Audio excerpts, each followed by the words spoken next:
Abençoados, eleitos, amados da graça de Deus, estamos de volta aí, abençoados, com mais um estudo aqui, com mais um tema aqui. E o tema desse estudo é: Jesus já veio. Você sabia? Jesus já veio. Você sabia, meu irmão abençoado, evangélico? Você sabia que Jesus já veio? Nunca te contaram isso? Jesus já veio. Amém? E hoje vou mostrar para você, né, manifestações que antecediam a vinda de Jesus. Amém? Não antecedem, como ele já veio, antecediam. Amém?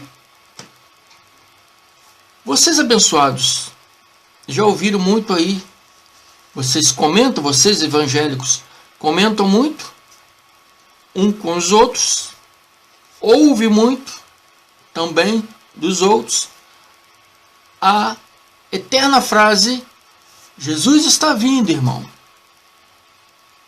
Jesus está voltando, irmão. Amém? Então, amados, vamos entrar no tema aonde eu disse para você que Jesus já veio. E você, irmão evangélico, não sabe disso. Amém? Eu vou mostrar para você aqui as manifestações que antecediam a vinda dele. Amém? Eu conversava muito com minha mãe sobre isso. Minha mãe gostava muito de ver um programa evangélico aí, de um evangelista aí, não vou lidar com o nome dele, para não criar polêmica, né? Mas é um evangelista famoso na televisão, muitos de vocês conhecem. Minha mãe ouvia muito ele. E minha mãe dizia: eles falam que Jesus está vindo. Eles falam que Jesus está vindo. Jesus está voltando, irmão. Mas quando eu era pequenininha, eu ouvia a minha avó dizer também que Jesus estava vindo. Ouvia minha tia: Jesus está vindo. Cresci. Se tornei mulher, casei com 80 e poucos anos, né? Ela continuava ouvindo, né, o programa desse evangelista dizendo: Jesus está voltando. Deus a levou ela. E ela não viu Jesus voltar. Eu tenho 53 anos. Estou ouvindo: Jesus está vindo. Jesus está vindo. Há anos e mais anos. Cresci ouvindo isso. Se Deus, Criador, me der a graça de eu poder viver 100 anos, quando eu tiver 100 anos, se a gente não mudar a nossa mentalidade, quando eu tiver com 100 anos, vou continuar ouvindo: Jesus está vindo. Jesus está vindo, irmão. É verdade.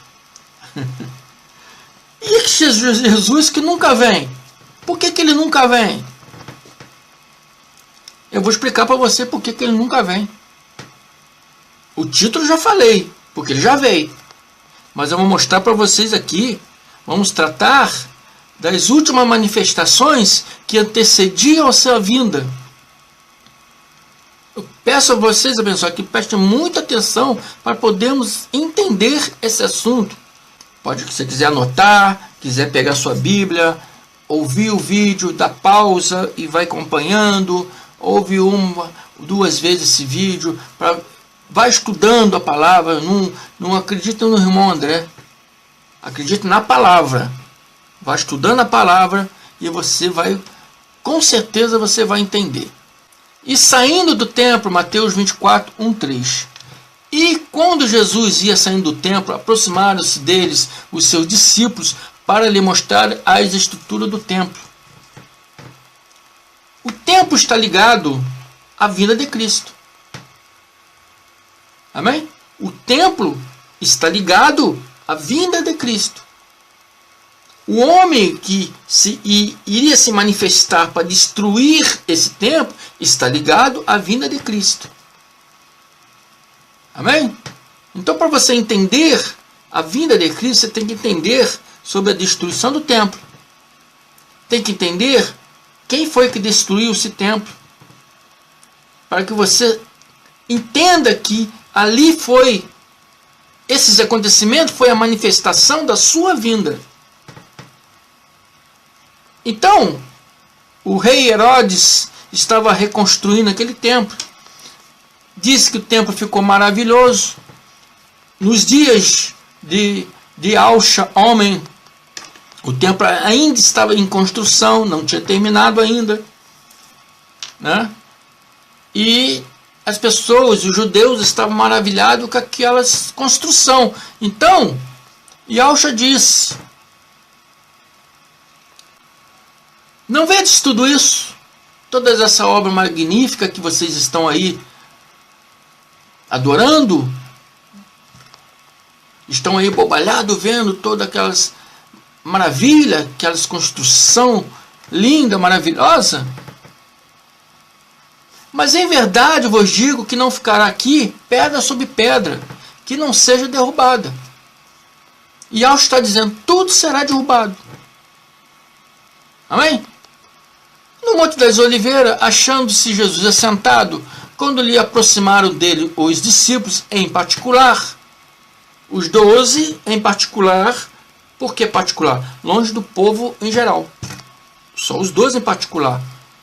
Lhe pediram: dize-nos quando sucederão essas coisas. Amém? Quando sucederão essas coisas? Que coisas, abençoados? Ele está falando aqui sobre tudo aquilo que ele disse anteriormente. Amém? Tudo aquilo que ele disse anteriormente. Que ele seria entregue, né? E depois ressuscitaria. O templo seria destruído. Se manifestaria o homem do pecado, o filho da perdição. Amém? Tudo isso está ligado à sua volta. Então eles estão dizendo: nos dê o sinal quando essas coisas vão acontecer. E que sinal haverá da tua vinda? Olha, a palavra é clara. E que sinal haverá da tua vinda e da consumação do século, consumação dessas coisas. Então, Yahushua, ele responde em Mateus 24, 15 e 18. E ele diz: quando, pois, virdes o abominável da desolação, que falou Daniel no lugar santo. O abominável da desolação é uma pessoa. É uma pessoa. Quando você vê essa pessoa no lugar santo era o templo. Quando vocês virem essa pessoa no templo, amém? Esse é o dia da minha vinda. O abominável da desolação, como falou o profeta Daniel, quem ler, entenda. Amém? Daniel 9, 26 diz: depois de 62 semanas, dá mais ou menos 483 a 490 anos proféticos, desde quando eles saíram da Babilônia e começaram a construção do templo, até o Messias. Se passou ali 483 a 490 anos. O ungido será morto depois desse tempo. O ungido será morto. E já não estará. E o povo do príncipe que há de vir, algumas tradições, o príncipe de um povo, aqui está falando o povo do príncipe que há de vir, destruirá a cidade e o santuário. Destruirá a cidade de Jerusalém e destruirá o templo. Santuário, templo. E o fim, haverá guerra. Haverá guerra até o fim, né? E estão determinadas as assolações. E esse príncipe, ele iria destruir a cidade de Jerusalém e o templo.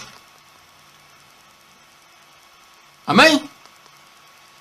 Abominável da desolação no lugar santo, por quê? Porque ele era um gentil que estaria no templo, amém? Para destruir o templo, para caçoar do Deus deles. Amém? Então era um abominável da desolação, porque ele veio para destruir. E Paulo diz: deixe que ninguém se engane, antes da vinda de Cristo se manifestará o homem do pecado, o filho da perdição. É o príncipe do povo. Príncipe porque ele era filho do imperador Vespasiano. Povo porque ele é pertencente ao povo romano. Vespasiano era o imperador de Roma. O seu filho, o filho do imperador, é príncipe. Ele era príncipe e comandante do exército que invadiu Jerusalém em 70 DC. Amém? Então eles perguntaram: qual será o sinal da sua vinda? Quando você vir, quando você verem, né, esse homem no templo.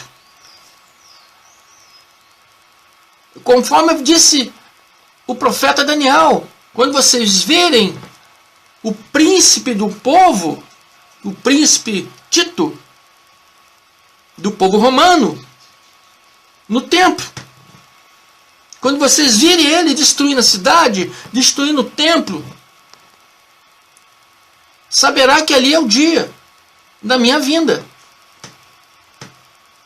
Mateus 24, 15, 18 diz: pois quando virteis o abominável da desolação, aqui falou Daniel, no lugar santo, quando vocês virem esse homem no lugar santo, dentro do templo, invadindo a cidade, destruindo a cidade, entrando no templo, destruindo o templo, saberão que ali é o dia da minha vinda. Amém? Então está dizendo, abençoado, claramente aqui que o Cristo glorificado, na sua segunda vinda, na sua segunda parousa, viria quando o templo fosse destruir. Quando o templo fosse destruído, né, pelo príncipe do povo, de um povo, pelo Tito, comandante Tito, príncipe Tito, filho do imperador Vespasiano. Tito foi esse homem. Não é o anticristo que vai vir, que vai entrar na igreja e que vai dominar a igreja e vai dominar os crentes. O anticristo, né? O diabo personificado, como diz os pastores hoje evangélicos. Não, está se falando sobre um homem chamado Tito, príncipe do imperador Vespasiano, filho do imperador Vespasiano. Ele viria para destruir tudo. Ele seria o abominável, porque ele entraria no lugar santo, né, e ia destruir tudo. E Lucas 21, 20 disse: quando, porém, vide Jerusalém sitiado de exércitos, exército romano, o exército romano cercou, né, a cidade de Jerusalém, e em 70 ele entrou. Derrubou os muros e entrou na cidade. Destruiu a cidade, destruiu o templo. Amém? E Lucas diz que sabeis que está próximo à sua devastação. Esse exército romano foi comandado pelo Tito. O comandante Tito, ou príncipe Tito. O príncipe de um povo, do povo romano. Ele era príncipe, era filho de um imperador, o imperador Vespasiano, que invadiu a cidade de Jerusalém em 70 DC. Destruiu toda a cidade, o templo, colocou fogo em tudo. Ali seria o dia do juízo. Virá o juízo. Não, virá o juízo não. O juízo foi esse dia. Não é para o mundo todo. O juízo foi para Judá. O juízo foi para Judá. Para judeu e para israelitas também, que estava em transgressão. Nesse dia foi o juízo. Nesse dia foi a ressurreição daqueles em Cristo que estavam mortos. Amém? E o dia da vinda do Cristo. Mas Paulo disse que isso não ia acontecer antes que se manifestasse o homem do pecado, o filho da perdição. E ele diz em 2 Tessalonicenses 2, 3, 4: ninguém de modo algum vos engane, porque isso não acontecerá sem primeiro venha a apostasia, porque era período de guerra, a cidade seria invadida, muitas pessoas morrendo, eu já falei sobre isso, muitas pessoas vendo parentes morrendo, e a fé diminuiria, alguns perderiam a fé por ver todos aqueles acontecimentos. Então viria a apostasia e se manifestaria o homem do pecado, o filho da perdição. A minha tradução está o homem da iniquidade, filho da perdição, dando mesmo, se referindo ao príncipe de um povo, como disse Daniel. O príncipe Tito, comandante do exército romano. Príncipe Tito, filho do imperador Vespasiano. E Paulo disse que ele ia se opor e se levantar contra tudo que se chama Deus ou é objeto de culto, a ponto de assentar-se no santuário de Deus, ostentando como sendo ele próprio Deus, porque ele invadiria a cidade, ele destruiria o templo do Deus de Israel, e ele falaria ali: eu sou Deus, porque todos os imperadores naquela época se intitulavam Deus, eles se intitulavam deuses, então ele fala: eu sou Deus. Então Paulo está falando a ponto de assentar-se no santuário de Deus, ostentando ser como se fosse o próprio Deus. E Alcha, nos dias da sua carne, disse em Mateus 16, 28: em verdade vos digo que alguns que há dos que aqui se encontram, ele está falando de aquelas pessoas que estavam ouvindo ele naquele tempo, aquelas pessoas que estavam com ele ali naquele tempo, lá para os anos 30, né? Eles botam aí o livro de Mateus como escrito no ano 50, mas o que a fala, o diálogo que está sendo dito ali no livro de Mateus são diálogos pelo próprio Alcha no ano 30 ao ano 33. E ele diz que, em verdade, vos digo que alguns que aqui se acham, aqui se encontram, aquele povo que estava ali naquele momento ouvindo ele, de maneira nenhuma passarão pela morte, não morrerão até ver o Filho do Homem vindo no seu reino. Então, se Jesus não veio ainda, como diz os evangélicos, ainda está esperando ele vir, Jesus está vindo, Jesus está vindo. Então esses homens deveriam estar vivos. Ou Yahshua mentiu? Ele disse que esses homens não morreriam, que esses homens ficariam vivos até a sua vinda. Amém? Onde estão esses homens? Pode um homem viver mais de 1000 anos? Porque de 70 até hoje tem 1953 anos. Pode um homem viver tanto assim? Aí vem aqueles religiosos. Ah, irmão André, mas Matusalém viveu 900 anos. Mas Gênesis 3,6 diz: então disse o Senhor, o meu espírito não agirá para sempre no homem, pois este é carnal, e os seus dias serão 120 anos. Então esse argumento de que esses homens ainda estão vivos até hoje, cai por terra, segundo Gênesis. Que Deus ordenou ao homem viver até 120 anos. Muitos não vivem até 120 anos por causa da forma que vivemos hoje. Muitos alimentos industrializados, né? Não sabemos comer direito, não sabemos viver direito. Então não conseguimos, às vezes, chegar a 120 anos. Muitos chegam, mas não a maioria. Agora, viver 1953 anos não tem cabimento. É fora da Bíblia. É conhecimento antibíblico. Ali é provado que esses homens já morreram. É provado que Yahushua já veio. Amém? Porque ele falou que muitos que aqui se acham não morrerão, não passarão pela morte. Muitos aqui que se encontram na minha Bíblia, outras tradições, muitos que aqui se acham, não passarão pela morte até que eu venha na minha segunda vinda, na minha segunda parousia. É um sinal claro, evidente de que ele já veio.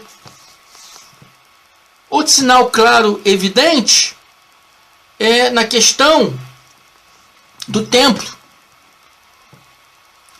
O templo seria destruído no dia do juízo, no dia da ressurreição dos mortos, no dia da vinda de Cristo. O templo seria destruído pelo príncipe de um povo. Esse príncipe de um povo já morreu, que foi o príncipe Tito, imperador romano, né? Depois de seu pai ele virou imperador. O templo já não existe mais. Se for em Israel hoje, já não tem templo. Só tem um muro das lamentações, que é, né, o que restou do templo. Amém? É uma prova física e a prova bíblica.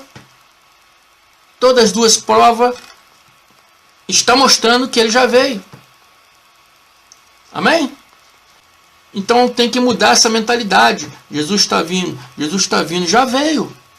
Se continuar com essa mentalidade, vocês vão ficar velho dizendo que Jesus está vindo. Seus filhos vão crescer ouvindo isso, né? Os filhos dos seus filhos vão crescer ouvindo isso. E nunca vai parar esse ciclo espiritual que vocês criaram, doutrinário, da vinda de Cristo, nunca vai se encerrar. O estudo está aqui provando que ele viria na queda do templo, ele viria antes dele vir, né? Se manifestaria o homem do pecado, o filho da perdição. Esse homem destruiria o templo. Aí sim ele viria. Ali seria também o dia do juízo e da ressurreição dos mortos. Amém? Espero que eu tenha sido claro para vocês, abençoados. E pegue suas Bíblias aí. Leia. Aí acompanhe esse vídeo uma ou duas vezes. Leia nas suas Bíblias aí. Acompanhe. Amém? Para que vocês possam entender perfeitamente toda a revelação dessa palavra. Jesus já veio e já mora dentro de cada um de nós. Amém? Espero que você consiga entender perfeitamente essas coisas. Amém? Fico por aqui. Muito obrigado. Declaro a mente de Cristo ativada em vocês para que vocês possam entender e compreender todas as palavras que revelam que Alcha, né, o Cristo glorificado que vocês chamam de Jesus, já veio. Amém? Muito obrigado. Fico por aqui. Até o próximo estudo aí. Graça e paz.